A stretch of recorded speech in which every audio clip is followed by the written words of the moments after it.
Okay, folks, this is the spread. Thought it might be helpful to show you what I'm bringing.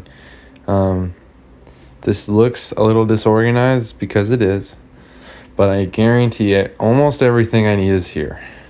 And it will all fit in that bag, hopefully. The way I like to think about packing, and we talked a little bit about this, is with dry and wet clothes.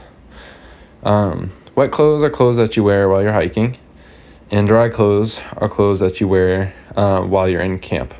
Doesn't mean you can't change what you're wearing for your wet and dry clothes while you're out there, but it helps me think about what I'm bringing based on that. So I'll start by showing you what I've got for my dry clothes. So I've got 4 pairs of synthetic undies. You probably don't want cotton ones. It's just a rule that kind of goes across the board. Cotton kills, they say. And the reason they say that is because if cotton gets wet, it stays wet and loses its insulating properties. So synthetic and wool materials are, in most circumstances, far superior to cotton materials. That being said, I will show you the exception. In my dry clothes, I always like to take a cotton t-shirt to sleep in or hang out and camp in. They just tend to be a lot more comfortable. If you're like wearing synthetic clothes a lot. So I'm taking this cotton t-shirt here just to mostly sleep in, probably. I also am considering taking a pair of shorts. I haven't decided if I'm taking these yet, but they're part of my dry clothes. Additionally, we also have a pair of sweatpants. I should have unfolded these a little bit, but I've got a pair of synthetic sweatpants that'll help keep me warm in camp and at night if it's ever cold. Along with that, I haven't decided if I'm taking these yet either. I'm normally a pretty warm sleeper myself, so I don't normally need a whole lot besides sweatpants, a t-shirt, and the rest of my sleep system. But some people really like to take a pair of long underwear and a wool base layer. So this is a long sleeve wool top, and this is super warm. I get really, really warm in this. And this might be a cold trip, so I haven't decided if I'm taking these yet as well. Beyond that, some other mandatory things you want is a puffer. Like this is a synthetic puffer, or it's actually a down puffer, but it packs down real well. I've had this thing forever. But yeah, it packs down real nice. It's real warm. It gets the job done. Part of your layering system will also want to include a mid layer, and by mid layer, I generally mean a fleece. So I have this hooded fleece here. This I can help layer over my hiking shirt or my dry clothes to add a little bit of warmth and potentially put even under my puffer if it's really cold. Now on the outermost layer, obviously really, really important that if anything, you definitely don't want to forget this, your why am I blanking? Your rain jacket. You want your rain jacket. Now rain jackets not only help keep you dry, they also help keep you warm. So on a really cold day, I will have maybe my dry clothes on the bottom, and then I'll have my mid layer, and then maybe on top of my mid layer I'll have my puffy, and then on top of my puffy I might have my my shell, my waterproof shell or rain jacket. And then if I'm really, really cold, I might even put on a base layer. So that's 4 or 5 layers, all helping insulate and keep you dry. So that's what you want to aim for there. Let's move on to some wet clothes or hiking clothes. I love this. It's called a sun hoodie. It's a synthetic, quick dry, lightweight, breathable material, and I like it. Helps protect me from the sun, keeps me dry. Yeah, I don't know. I don't love wearing sunscreen for days and days on end, so having like a long sleeve sun protective option is really great for me. I used to kind of laugh at people who swore by sun hoodies, but now I think I've been converted. I also have a hat to help with my hair and keep my eyes protected. And then I also have some hiking bottom options. Now, in all honesty, I haven't decided what I'm going to personally be doing for this trip in this regard quite yet, but I have a couple options that I can show you guys. So the first one I'm thinking about is a classic pair of hiking pants. So mine is from Cool, and I love them. They're durable.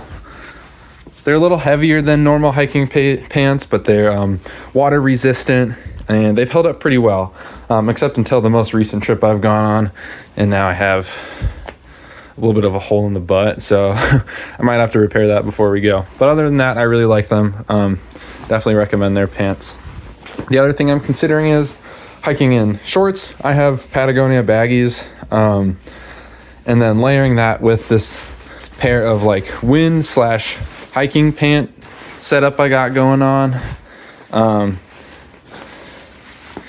/ rain pant. I'm not totally sure what they are, but they're really great. I these are from Knowles, and they've held up super well on every trip I've gone on. They're super light, and they get the job done. Really easy to pull over a pair of shorts and hiking boots if I need to.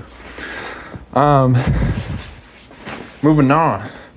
I also have these gaiters. Now, if you've never heard of gaiters, they basically wrap around your ankle. They add a little bit of water resistant protection and like rock guard protection. They just fit over my hiking boot, over my ankle. I'm a huge fan of gaiters, so I will definitely be taking these along as well. For my footwear, having a good pair of hiking boots, as you guys know, is super important. If you're a person with trail runners, I get it, but I'm also disappointed. I have some Salua hiking boots. They're okay. I used to have a leather pair, and I think I liked them better. But these are what I'll be taking. I also have, I think here I have 3 pairs of wool hiking socks. Again, same like I said before, make sure you have wool hiking socks. Very important. And then I'll also keep 1 or 2. I might add another pair of socks, but at least keep 1 pair that you'll never hike in. That will just be dry socks that you change into camp, because it's the worst feeling when you don't have any dry socks left. So this will be my dry pair of socks. They're just darn tough. And then I also have a weird pair of camp shoes. These are my dry shoes. They're really more like slippers. I just got these like this past year. Not sure what I think about them yet, but really any pair of like packable light tennis shoe would be fine. If you decide to do sandals for your dry shoe, that's totally fine. I would just caution you that having your feet exposed isn't always the most comfortable, especially if they're wet. And also taking a pair of tennis shoes, which again, I'm not doing, but it also adds another hiking backup option. In case something happens to your hiking boot, having an extra pair of tennis shoes along gives you a little bit of contingency in that regard. Okay, moving along to some of the other stuff. I really don't know why I organized it like this. Bear with me. We'll do my sleeping setup. So for my sleeping setup, I have a blow-up pad. If you have a closed cell foam pad, that's totally okay too. I just have had this one for a long time, so I rock with the blow-up ones. Here's my sleeping bag liner. It adds about 15 degrees of warmth to my sleeping bag. Supposedly, my experience adds more about 10. But I really like it. It's like a little sock for my sleeping bag. And there's my 30-degree sleeping bag, not in its compression sack yet. I also have a tiny blow-up pillow as well. Another thing that's not necessarily mandatory, but can make things more comfortable if you're a light sleeper. A couple other things I have. I've got some cooking stuff here, my purple spork, and my eating setup, as well as my pot grippers, or I call them EWLPs. I don't know why. My mug definitely needs to be washed. Camp towel, like to dry my feet off with this. Map case, hope the maps are on their way. Hopefully they'll be here soon. Bear horn. We'll also take bear spray, but I have this thing, so I might as well use it. I also have a Steri pen, which is not here. I didn't set out right now, but we'll have that as well. Another sort of water filtration device. Sunglasses, bug net. I never really use this thing, but some people really like them. So if one of you wants the bug net, by all means. Little extra P cord, cards, soap, headlamp. Don't forget your headlamp, and make sure you have fresh batteries too. Like mine is out, as you can see. I need to change the batteries. And then all of that stuff will fit along with my toiletries, which I am taking a toothbrush, toothpaste, and some medications I have, and all that will go in there. Except obviously for this in the mug, but everything else will go in this blue dry bag, and that will be sort of my toiletry kit. All of my dry clothes and clothes that I'm not hiking in will fit into this 10-liter dry bag. And if you're like looking at all my stuff and like, Will, how are you gonna fit it into that dry bag? I will. It works. You get really good at packing, so if you're having trouble fitting everything into like a bag this size, that probably means 1, you have too much stuff, or 2, you're not packing very well. If you're having trouble packing, come reach out to me, teach you some of the tricks I've learned, but the one I know best is called the packing hand. So you make a 4, you close it, you kind of tilt your hand a little bit, and you just jam, and you push everything down the side as far as you can. And then with these bags, it can be helpful to like twist them over just once, and then like kneel on it to help compress it, and then roll it the rest of the way. Cool. I also have my Crazy Creek. I have a cutting board in here. I don't know if I'm taking all of this, to be honest, and a Sam splint.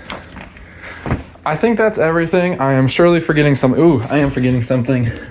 My watch with a timer and alarm. I think this was probably like $40, and I got it like 5 years ago. They last a while. Yeah, having a watch with a timer and alarm can be useful, so you don't have to be on your phone. Oh, that's another thing I forgot to set out. Portable charger can be useful for emergency settings.